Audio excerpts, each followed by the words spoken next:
Hi, Dr. Ariane here from the Movement Paradigm. Today I'm going to talk about the Elimination Diet. The Elimination Diet is the gold standard for uncovering food sensitivities and food intolerances that are frequently overlooked as a major contributor to a whole host of inflammatory conditions, from allergies and sinus issues to depression, anxiety, to digestive issues, bloating, cramping, abdominal pain, diarrhea, constipation, and everything in between. So I've done a separate video on adverse food reactions, which include allergies, food intolerances, and food sensitivities. So you can feel free to check that out for a little bit more information. However, today we're gonna really unpack the elimination diet. So it is the gold standard for uncovering these types of food sensitivities and intolerances. It's been around for decades. It's been used by allergists, registered dietitians. It's currently used with functional medicine doctors, and it can be really, really valuable in finding information, and especially about what is the right diet for you. So what are the things that you should be eating and you should not be eating? So there is no one size fits all, that everyone is unique and everyone might potentially have different food sensitivities than someone else does. So the elimination diet helps to decrease inflammation. It helps with reducing intestinal permeability, i.e. leaky gut. So if someone has already been diagnosed with leaky gut or is having a lot of symptoms that coincide with that, then this would be something that is really, really necessary in the beginning of a gut protocol to remove these potentially inflammatory foods. Which leads me to my next benefit. It is going to decrease inflammation. It is not a calorie restricted plan. So it is not meant to be a weight loss diet. It's meant to be an information diet. Diet to me is a short-term plan. That is what it's meant for. It's not meant to be a forever plan. It's meant to gather information. It has a ton of phytonutrients. It's essentially all whole foods. So when you think, what can I eat? It's all natural whole foods. There's nothing processed. So you are eliminating all of the potentially inflammatory foods. I've also done a separate video on that.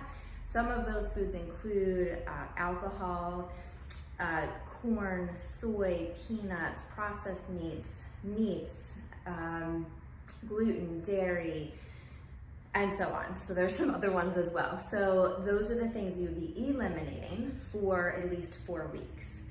Now, my recommendation for people when I'm working with them is that you need time to prepare for the elimination diet. So you can't just wake up and start on Monday. You could, but you might lose your mind. So you definitely need to prepare. If you're eating all of these foods all the time, then you might need to take maybe 1 month, 2 months, even 3 months to prepare for it so that you can really just, kind of go into it with ease. The last thing you want it to do is create stress. You want to be fully prepared, which is why I strongly recommend working with a professional and not doing this on your own. So the last piece that I want to talk about which is the most important aspect of the elimination diet, which is the reintroduction. Most people fail to do this part. They either get frustrated and just say, I'm gonna just eat a cheeseburger and have a burger, gluten, and maybe dairy all in one meal in one day, and all they feel like is crap, but they don't really know why they feel like crap. So it's really important to do a very, very careful and systematic reintroduction of foods. How that looks is, let's just kind of give an example. So you do the elimination for 30 days. So day 31, you choose what is the food that you really want to bring back into your life as soon as possible. Let's say it's eggs. So what you would do is you'd have eggs day 31 in the morning, you'd have eggs day 31 in the afternoon.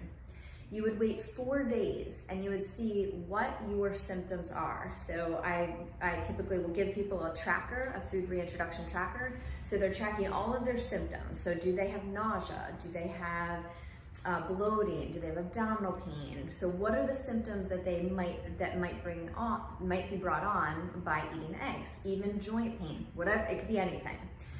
So if you have symptoms negative symptoms or adverse symptoms within that 4-day window, then eggs right now are a no-go. You would wait at least 3 months before you reintroduce it again. Okay, so that might mean that your gut needs more time to heal. That could also mean that eggs are never going to be a go for you. All right, but you can make a conscious decision to say, do I want to include this in my life? Or now that I have this information, should I just limit it as much as possible, if not eliminate it?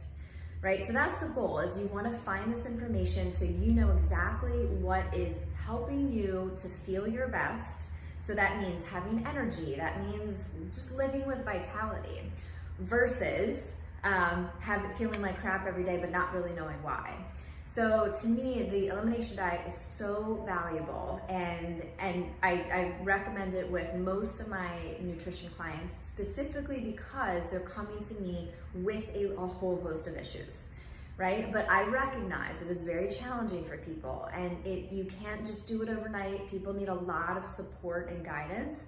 So again, I strongly encourage you to reach out to a registered dietitian to help you through the process, or a functional medicine doctor to help you through the process, coach you through it so that you feel confident, okay? If you have any questions, please reach out. If you like this video and it was helpful to you, please give it a like or share it with your friends and family.